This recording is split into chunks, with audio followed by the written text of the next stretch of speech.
সিক্কা ফেস্টিভ্যালটা যতই দেখছি ততই কম হয়ে যাচ্ছে। আমি আগে এই এরিয়াটা এসছিলাম, কিন্তু এই যে রাজবাড়িটা, পুরোনো দিনের রাজবাড়ি, তোমরা দেখলেও অবাক হয়ে যাবে।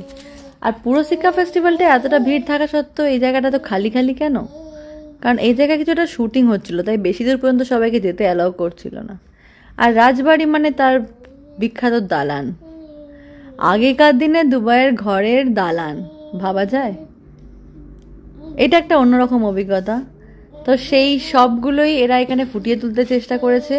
আর এখানে ভিজিটাররা ম্যাক্সিমামই স্টুডেন্টস, অনেকেই আসছে যারা থাকে, যারা জানে, যারা একটু টাইম দিয়ে ভেতরটা ঘুরে দেখতে চাও।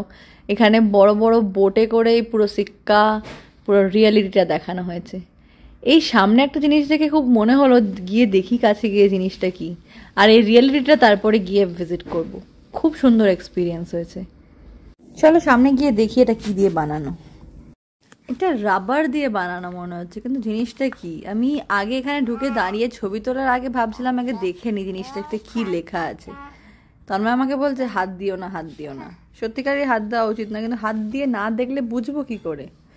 হাত দিয়েও যে খুব বুঝে যাবো তার কোনো ব্যাপার নয়, কিন্তু তাও মনে হয় একটু টাচ করে দেখি সফট না শক্ত। লেখা আছে সিখাম। হোয়াট ইজ সিখাম ঠিক বুঝলাম না।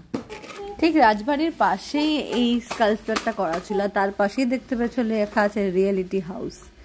চলো গিয়ে দেখা যাক রিয়েলিটি হাউসে কি আছে।